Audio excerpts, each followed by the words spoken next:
Hello, I'm Paul Gates, and welcome to the Academics. I'm joined by fellow panelist Professor Heather Preston and guest panelist Kirsty Seide, who is one of our producers. Now, Appalachian Senior Riley Hutchison will go over the topics that will be discussed today. Hello, I'm Riley Hutchison.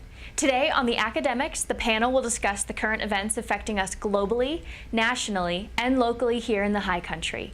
Today's topics are Boone's water conservation and Appalachian state sustainability efforts, deportation under President Trump, and the recent SGA elections. Thank you, Riley. Today on the Academics, we'll first be discussing Boone and Appalachian state's sustainability efforts. Boone joins the 6th annual Wayland National Mayor's Challenge for Water Conservation.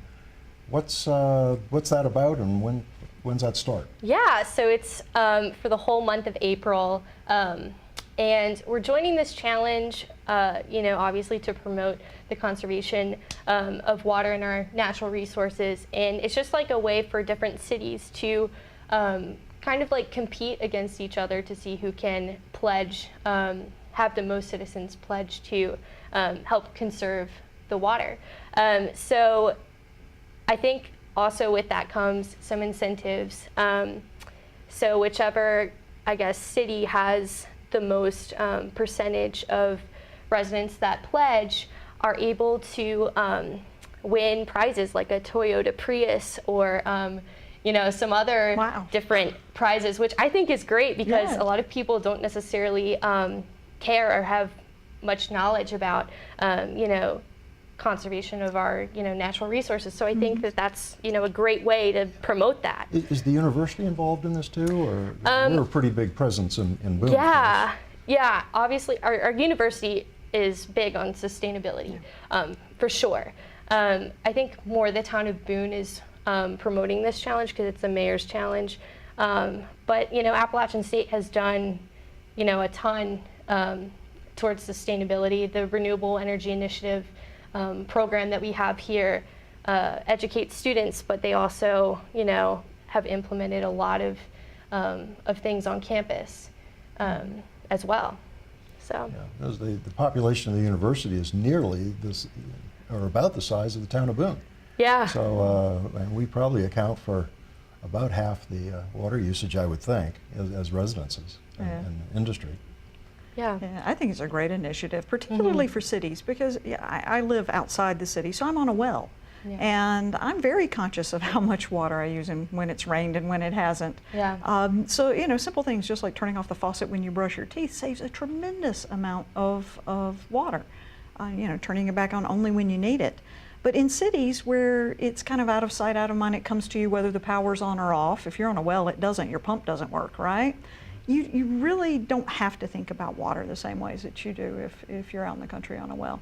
And what you dump into the drain and how that gets processed is a different thought process than, oh, I dumped this in my land and this filters down into my well.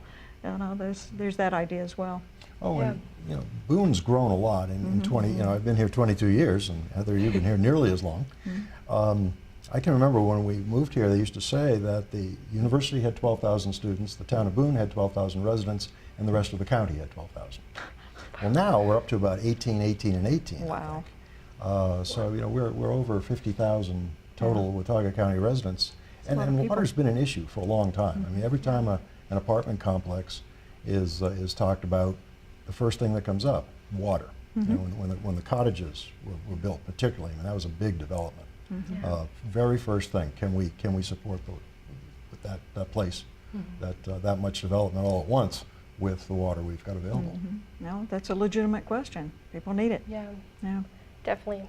So I was going to ask, so you mentioned that there's a pledge as part of this. What do people do to take the pledge? To take the pledge? Yeah. You can go to www.mywaterpledge.com and pledge online there. But also in Boone, we have a number of other resources besides just doing this pledge for this month. We have a program, I believe, called Every Drop Counts. And it's like a water conservation program where they're implementing, education of water conservation into the public school system. Nice. And they have like a do-it-yourself conservation audit as well. And it just keeps like the public informed because, you know, the security of our water system relies on the, you know, the knowledge of our, you know, how knowledgeable our citizens are here in Boone. So yeah, that's another way you can get involved, you know, not just in this month of April.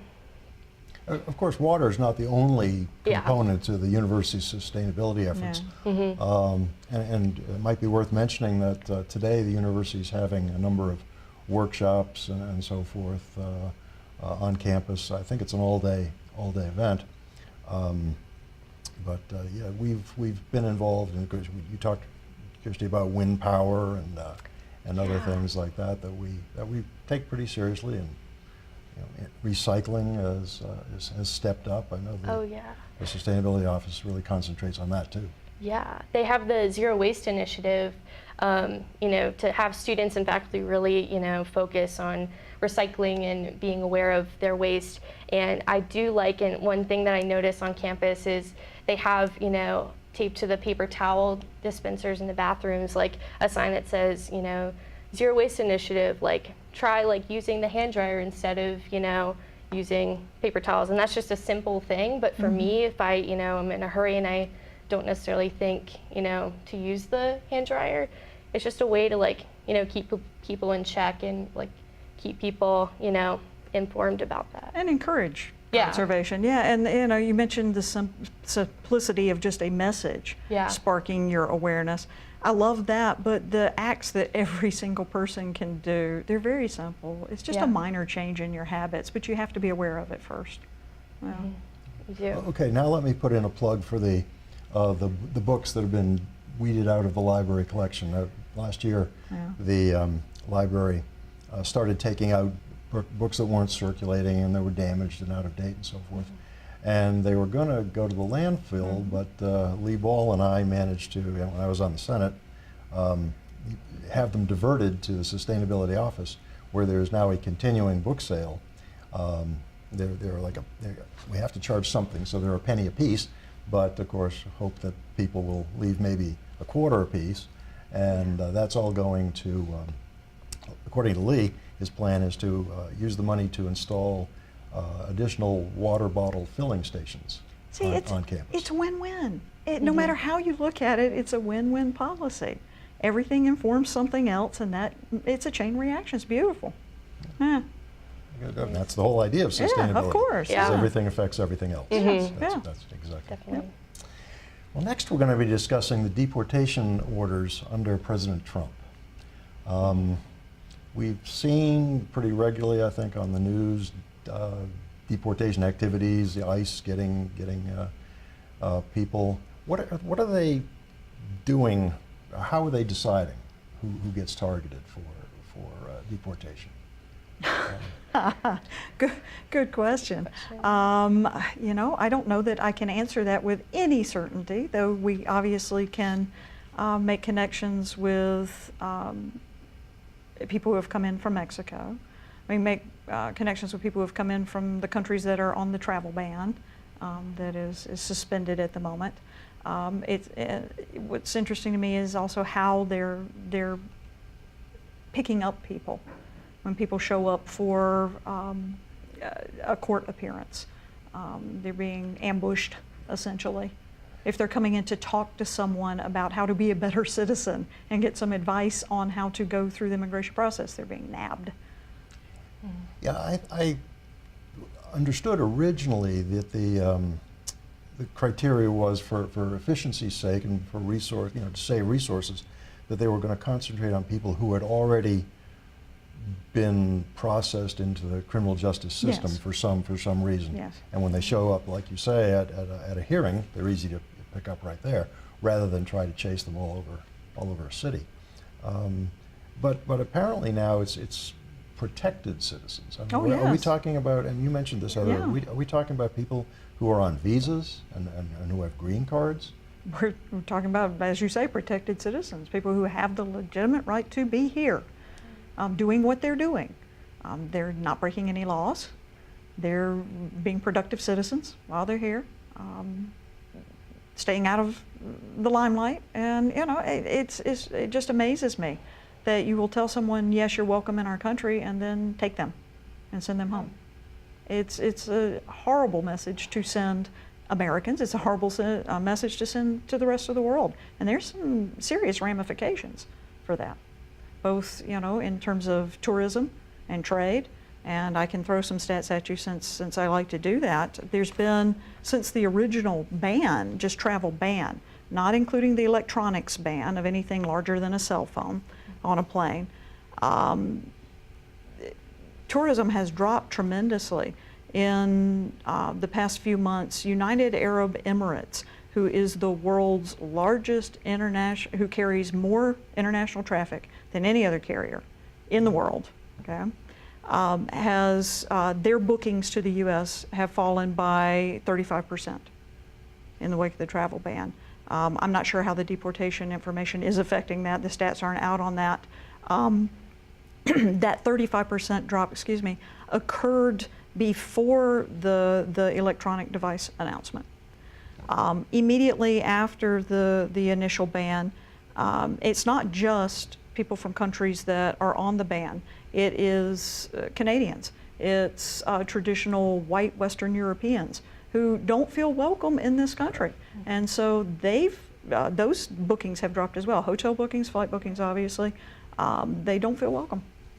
It's a serious chilling effect.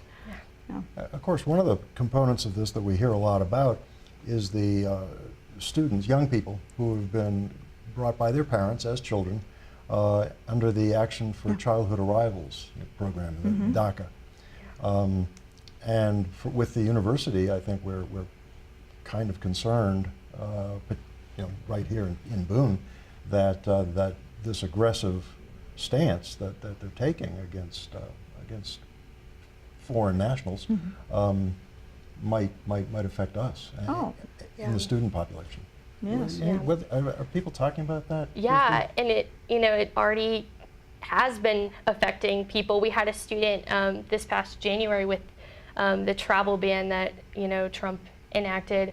He was unable to come back to the United States when he had left the country for a family emergency, and it took him, I think, like a week to be able to get back to the United States.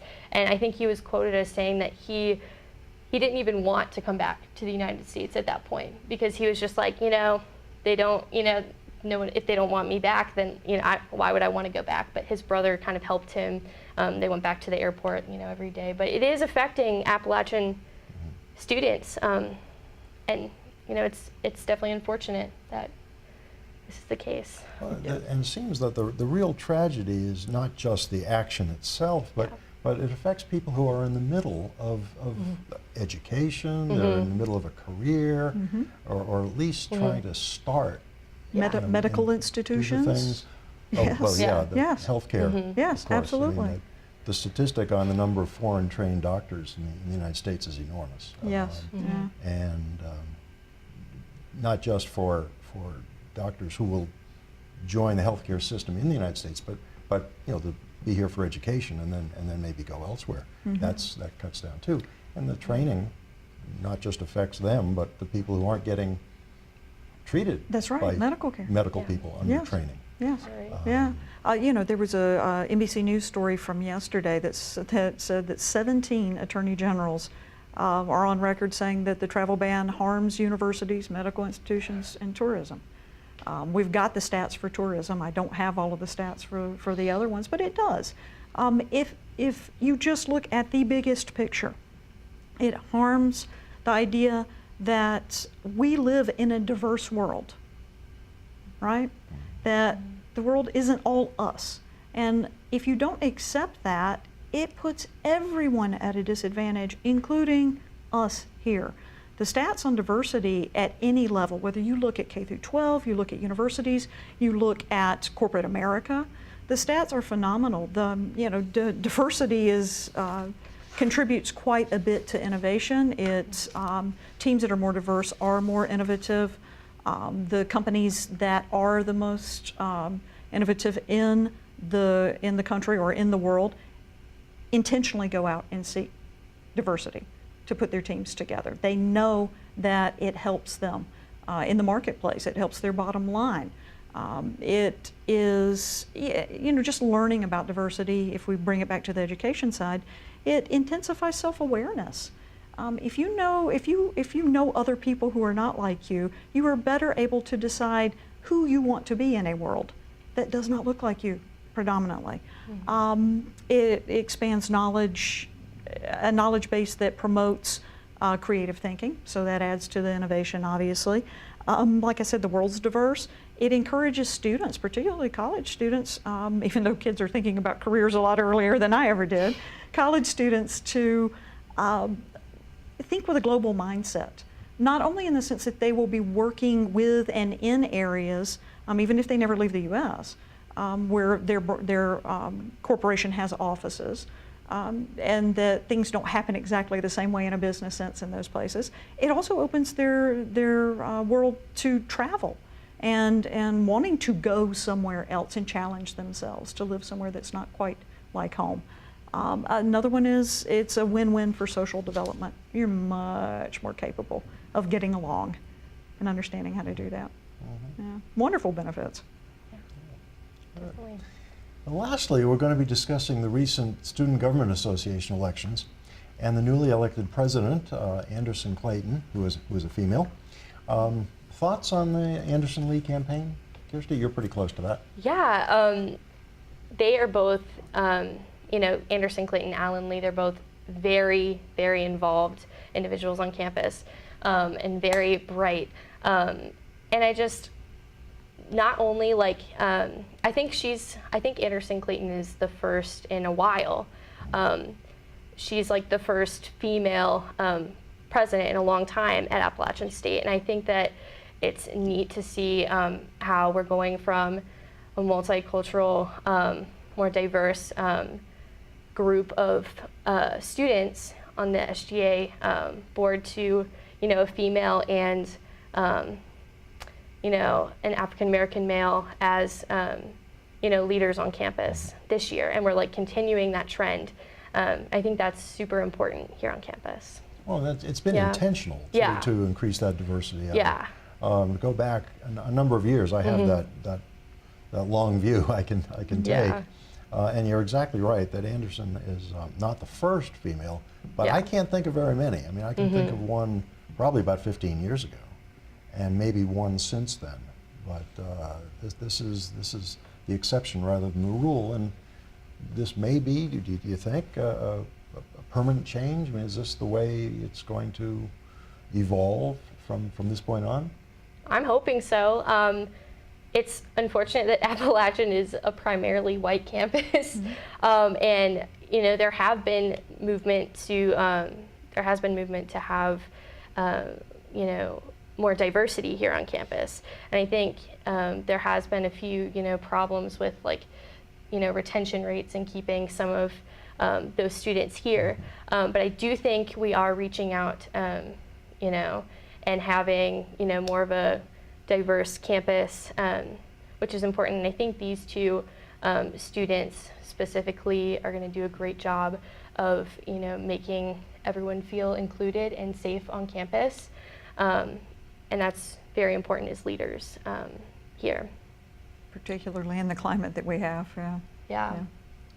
How did the Clayton Lee platform? How does that affect the plans for what are they going to do for Appalachian? What's their plan from here forward?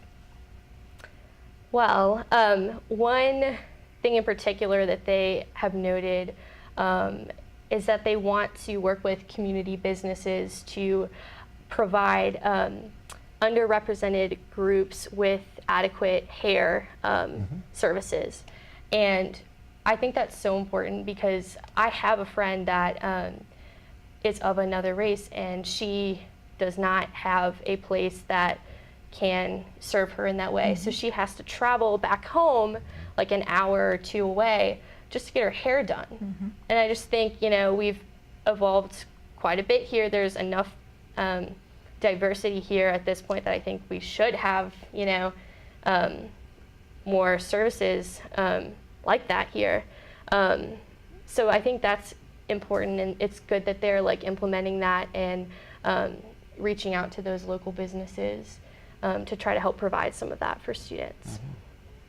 For sure.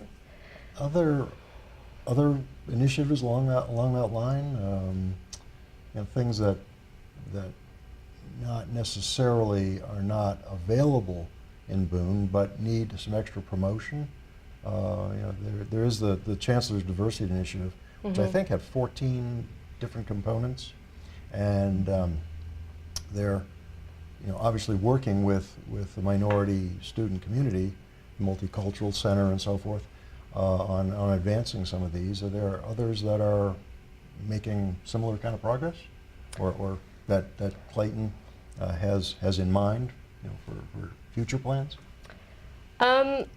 You know, I'm not quite sure. I know that she wants to have some training for faculty and students to make sure that people are knowledgeable and aware of, you know, how to maintain, you know, good relationships with people and be knowledgeable of certain issues and have like safe places for students on campus. And I know we do have that now, but just like making students more aware of that might not be in the minority.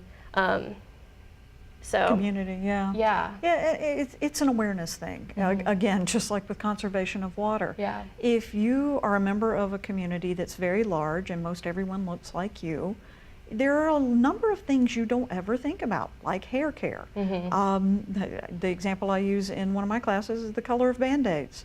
People say they're flesh colored. Whose flesh? Right? I prefer the Darth Vader ones myself, but you know, it's little things like that that add up to a very big picture of this is the dominant way that the world should work, and this is the way it works for other people, right? And I mean, look at us. We're not representative of other cultures, right? Other races, other. So if you're aware of it, you can take a step back and think about it from that perspective for a minute. Oh, what would that be like? What would it be like if I'm the only person of color in a classroom? And then you can change your environment a little bit more to address that. And once it's out in the open, once it's been seen, it can't be unseen. Once it's been heard, it can't be unheard. And it has a huge impact. Yeah.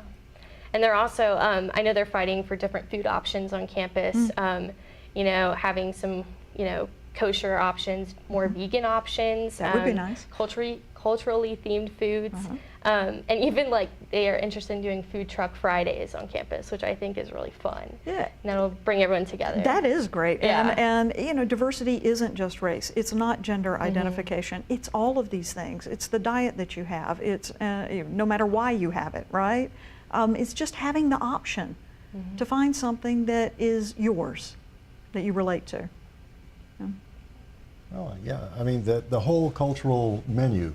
And Yeah, I to mean use that. I mean yes. that literally, actually. Yeah. Because you know, any time they want to have red beans or black beans and rice, I'm there. Sign me up.